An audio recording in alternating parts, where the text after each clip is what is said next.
Sober Boundaries is designed as a discussion and information sharing platform when it comes to enjoying and having success in sobriety. Hello, welcome to Sober Boundaries. My name is Wade Davis.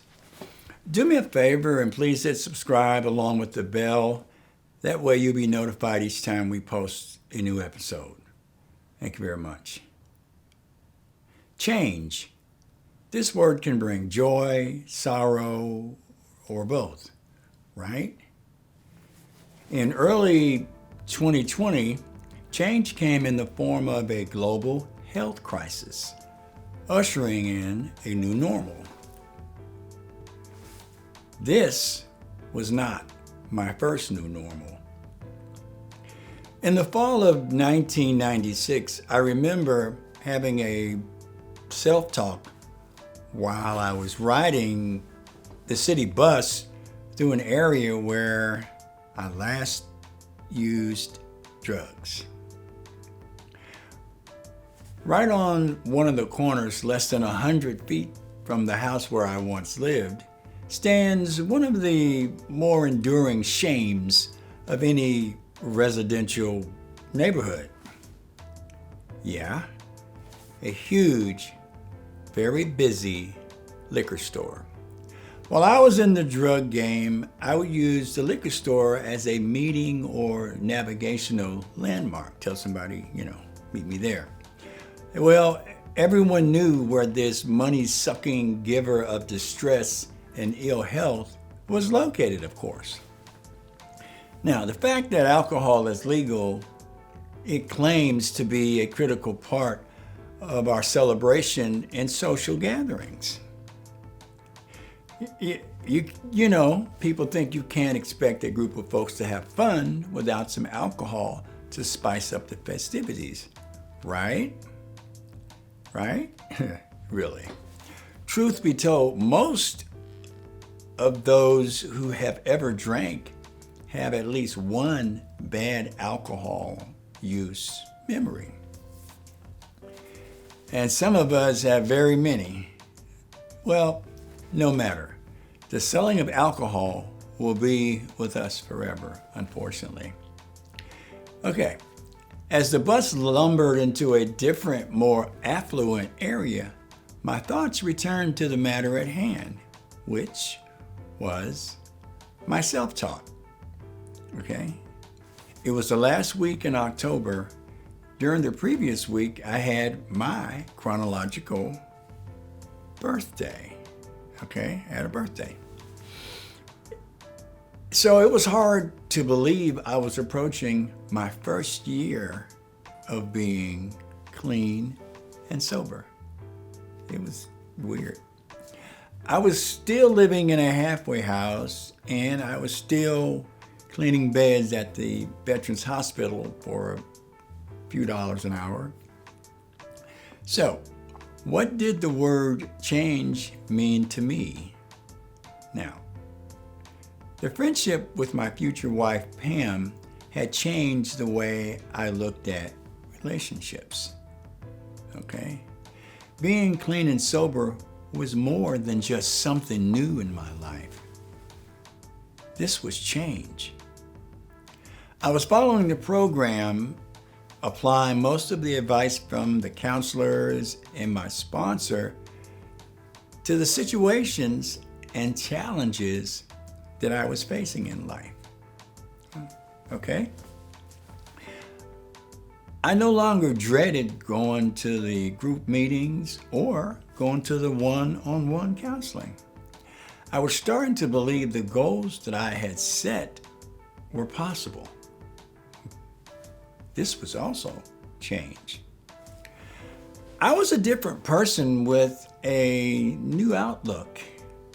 My thinking had become clearer, and sometimes I had a strange sense of deja vu, like I'd been there before. Well, yeah, sometimes I still had thoughts of using, but strangely, fear always followed these thoughts. Every time I thought of using, I had fear. But it was not a physical fear, but fear of losing the incredible opportunities that lay before me. Yeah, this new journey into the unknown lifestyle called clean and sober, that was change. You know, in all honesty, even though this was not my first trip through substance abuse treatment, it was my first attempt at succeeding, at finishing, okay? No, things weren't perfect, as I still sometimes considered making decisions with an alcoholic addict mindset.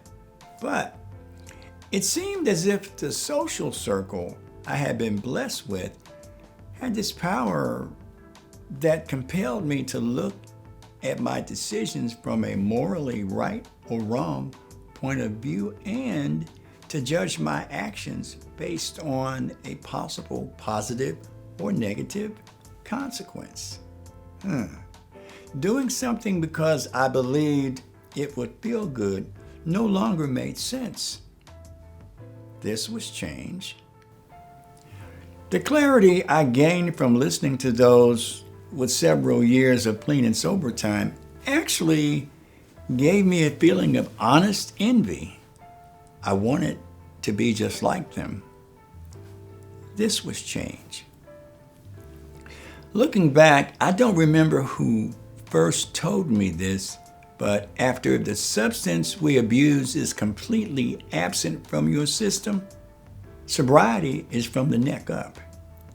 This means we must humble ourselves and embrace a thought process of learning how to live alcohol and drug free. Becoming clean and sober. This is change. I used the word morally a few moments ago because in treatment, I gained internal power when I decided to look at the world from a moral, spiritual point of view.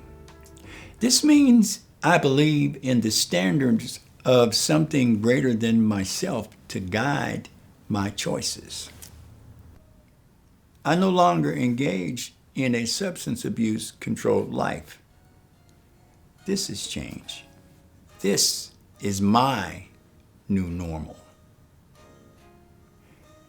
When we make wise decisions based on a moral standard of right or wrong and negative or positive consequences, we can live clean and sober, right?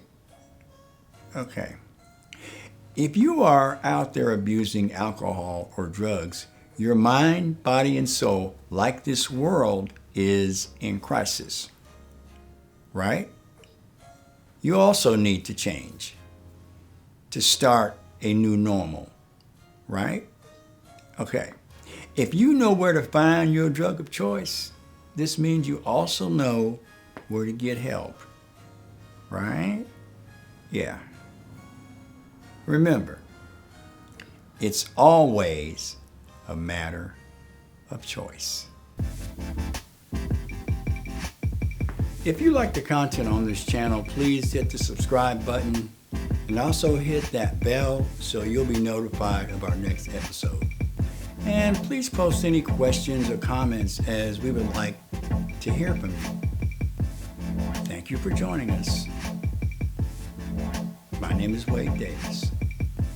Hope to see you next time. As always, take care.